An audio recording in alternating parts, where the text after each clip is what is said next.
Hey guys, आपके भी दिमाग में बहुत क्वेश्चंस आते होंगे कि क्या हम मून पर रह सकते हैं, मून पे एस्ट्रोनॉट्स कितने टाइम तक सरवाइव कर सकते हैं, नासा के फ्यूचर प्लान्स क्या हैं मून को लेकर। इन सभी क्वेश्चंस के आंसर आपको इस वीडियो में मिलेंगे। बट ये जानने से पहले कि क्या हम मून पे रह सकते हैं या नहीं, हम थोड़ा मून के बारे में पढ़ लेते हैं। मून अर्थ की एक परमानेंट सैटेलाइट है। सबसे ज्यादा एक्सेप्ट करने वाली एक्सप्लेनेशन ये है कि जब अर्थ को मार्स जितने साइज के एक रॉक ने जब हिट किया तब मून क्रिएट हुआ था, और ये सब 4.5 बिलियन ईयर्स पहले हुआ था। और स्पेस साइंटिस्ट बिलीव करते हैं कि मून एक लॉन्च पैड की तरह काम कर सकता है अर्थ और बाकी प्लैनेट्स के टूर के लिए। कुछ लोगों के लिए तो मून एक अल्टीमेट टूरिस्ट डेस्टिनेशन है, बट हम मून के टॉक्सिक एनवायरनमेंट में कहाँ पे लिव करेंगे और सरवाइव कैसे करेंगे, ये बहुत बड़े सवाल है। 1972 में जब अपोलो 17 ने मून से रिटर्न किया तब बहुत कम लोगों ने ये सोचा होगा कि हमें उसके बाद अभी तक वेट करना पड़ेगा मून को फिर से विजिट करने के लिए, जब कोई ह्यूमन मून पर लैंड करेगा और उससे एक्सप्लोर करेगा। 1972 में लोगों ने ये तक सोच लिया होगा कि 2020 तक तो हमने मून को कॉलोनाइज कर लिया होगा, बट उनका ड्रीम अभी तक सिर्फ एक ड्रीम ही है, क्योंकि मून पे जाना एक बात है और वहां लिव करना एक बहुत बड़ा चैलेंज। वो इसलिए क्योंकि ह्यूमंस को मून तक सेंड करना मतलब बहुत रिस्क, पैसा और टेक्नोलॉजी के चैलेंजेस को फेस करना, क्योंकि मून को विजिट करने से बहुत रिस्क है एस्ट्रोनॉट्स को स्पेस जंक से। मून को विजिट करने में बहुत मनी स्पेंड होगा और अभी तक उतनी टेक्नोलॉजिकल एडवांसमेंट नहीं आई है कि फिर से मून को विजिट करा जाए। इसीलिए बहुत सारी स्पेस एजेंसीज ने चीपर और सेफर रोबोटिक एक्सप्लोरर्स पे अपना ज़्यादा फोकस किया है, क्योंकि रोबोट्स और एक्सप्लोरर्स की ना तो इतनी कॉस्ट है और उसमें ह्यूमंस की लाइफ को भी डेंजर नहीं है। अभी तक यही रोवर्स और ऑर्बिटर्स ने हमारे बहुत सारे क्वेश्चंस का आंसर तो दे दिया है, पर अगर हमें मून के हार्ट तक जाना है और मून की मिस्ट्रीज को जानना है, और अगर हमें सोलर सिस्टम की मिस्ट्रीज को भी जानना है और उन्हें स्टडी करना है, तो हमें मून के बेस की बहुत ज़्यादा ज़रूरत पड़ेगी। पर सच तो ये है, मून पे कैंप को सेट करना और एस्ट्रोनॉट्स को कुछ दिन के लिए स्पेस में भेजना से ज़्यादा डिफिकल्ट है, क्योंकि जो अपोलो स्पेसक्राफ्ट के जो एस्ट्रोनॉट्स थे वो अपनी जर्नी के अकॉर्डिंग खाना लेके गए थे, बट वहाँ पर सेटल होने के लिए हमें बहुत ज़्यादा खाना चाहिए और रिसोर्सेज भी वहाँ सर्वाइव करने के लिए, और ये सब स्पेसक्राफ्ट कैरी नहीं कर पाएगा। इसीलिए एस्ट्रोनॉट्स को वो सब वहीं पर ग्रो करना पड़ेगा या फिर डेवलप करना पड़ेगा। और यही एक मेन रीज़न है साइंटिस्ट ये रिसर्च कर रहे हैं कि क्या मून के प्लांट्स या फिर मून पे प्लांट्स को ग्रो करना पॉसिबल है, क्योंकि मून का सरफेस बिल्कुल बैरन है, बंजर है।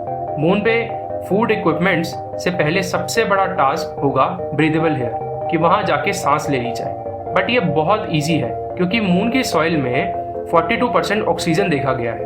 हीट और इलेक्ट्रिसिटी से हम इस ऑक्सीजन को रोबोट्स के थ्रू एक्सट्रैक्ट कर लेंगे। और सबसे अच्छी बात तो ये है, नासा ने ऑलरेडी ऐसे रोबोट्स डेवलप कर लिए हैं जो ये रोल को आराम से कर सकते हैं। कोई भी सर्वाइवल ट्रेनिंग एक्सपर्ट आपको ये बताएगा कि ऑक्सीजन के बाद जो भी दूसरी चीज सबसे इंपॉर्टेंट है वो है वाटर। वाटर 2/3 है ऑक्सीजन का और 1/3 हाइड्रोजन का, और जो हार्वेस्टेड ऑक्सीजन होगी लूनार सॉइल की, उसमें बहुत सारा हाइड्रोजन है, बट ऑक्सीजन को फाइंड करना बहुत डिफिकल्ट है। अभी हमारे पास सिर्फ एक ही सॉल्यूशन है कि हम सप्लाई शिप्स सेंड करें मून पे, जिसके अंदर लिक्विड हाइड्रोजन हो, और फिर दोनों को मिक्स कर दें।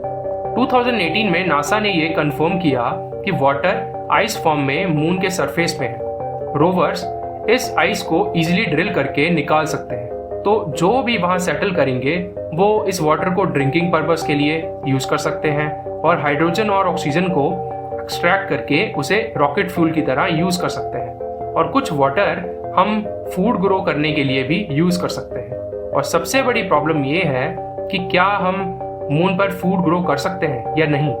लूनार सॉइल डस्टी होती है और सैंड के पार्टिकल्स बहुत छोटे होते हैं, जिसके अंदर टॉक्सिक केमिकल्स हैं जो प्लांट्स को डैमेज कर सकते हैं। पर जो सैंड अपोलो के एस्ट्रोनॉट्स अर्थ तक लेके आए थे, उन्हें जब हमें देखा गया और जब उनके उस सॉइल के अंदर जब प्लांट्स ग्रो करे गए तो उसका रिजल्ट पॉजिटिव आया। जब हम ह्यूमन वेस्ट और मैन्योर को लूनार सॉइल में ऐड करते हैं तो सारे टॉक्सिक मेटल्स और कंपाउंड्स उसके अंदर डिसॉल्व हो जाते हैं। और अगर हम उसी सॉइल में न्यूट्रिएंट्स ऐड कर दें तो सॉइल की वाटर रिटेंशन ज़्यादा कैपेसिटी हो जाती है। सॉइल की ज़्यादा कैपेसिटी हो जाती है वाटर रिटेंशन की। सिर्फ वो एक चीज़ जो ह्यूमन को अर्थ से ले जानी पड़ेगी वो है प्लांट के सीड्स और अर्थवर्म माने केचुए। ये अर्थवर्म्स ऑर्गेनिक मैटर को रिसाइकिल करेंगे और सॉइल स्ट्रक्चर को इम्प्रूव कर देंगे, जिससे मून पे एक एग्रीकल्चर इकोसिस्टम रेडी हो जाएगा। और एयर, वाटर, फूड की सप्लाई के अलावा सेटलर्स को जो एक चीज़ चाहिए वो है एक लॉन्ग टर्म सप्लाई खाने की और एक परमानेंट शेल्टर रहने के लिए। बट अच्छी बात यह है कि मून की सॉइल में वो सब इंग्रेडिएंट्स हैं जो कि एक सोलर पैनल को बिल्ड करने में लगते हैं, जो एक लिमिटलेस और सस्टेनेबल सोर्स है एनर्जी का। उसके लिए सोलर बैटरीज हैं जो कि ये सोलर एनर्जी को स्टोर कर सकती हैं। पर सोलर बैटरीज को हमें स्पेसक्राफ्ट में कैरी करके लाना पड़ेगा और ये सोलर बैटरीज बहुत ज़्यादा हैवी होती हैं।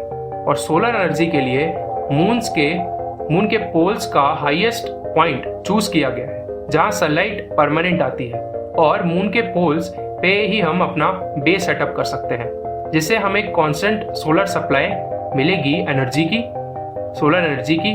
और सबसे अच्छी बात यह है कि मून की आइस भी यहाँ यही पोल्स पे मैक्सिमम देखी गई है। जब मून पे सेटलर्स अराइव करेंगे तब वो इन्फ्लेटेबल और एक्सपेंडेबल स्ट्रक्चर्स में लिव करेंगे, जो कि वो खुद कैरी करके लेके जाएंगे।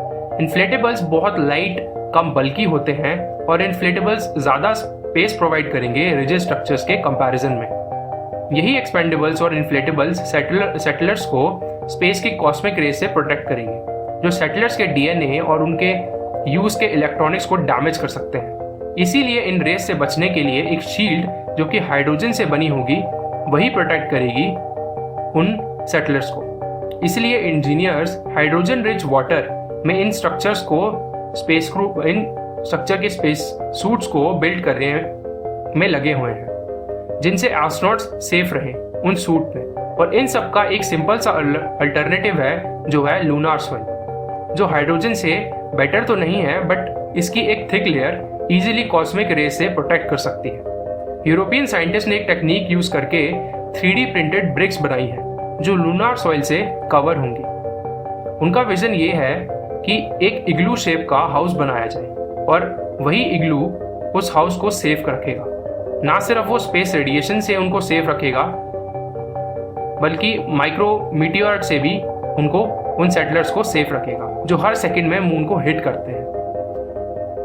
तो हाँ, अगर सोचा जाए क्या हम मून पर रह सकते हैं तो उसका आंसर है हाँ, हम मून पर रह सकते हैं। बट अभी भी साइंटिस्ट को हर एक पॉसिबिलिटी को थोड़ा और स्टडी करना पड़ेगा, क्योंकि जब कोई एस्ट्रोनॉट स्पेस में जाता है तो वहाँ हर एक सेकंड में इंसिडेंट हो सकते हैं और स्पेस जंक जो स्पेस का कूड़ा है वो एस्ट्रोनॉट्स को हिट कर सकता है और हमारे स्पेसक्राफ्ट को भी हिट कर सकता है। तो ये बहुत बड़ा खतरा है। तो आप बताइए कि आपको क्या लगता है और क्या डेंजर हो सकता है स्पेस में। अपने व्यूज कमेंट सेक्शन में शेयर कीजिएगा।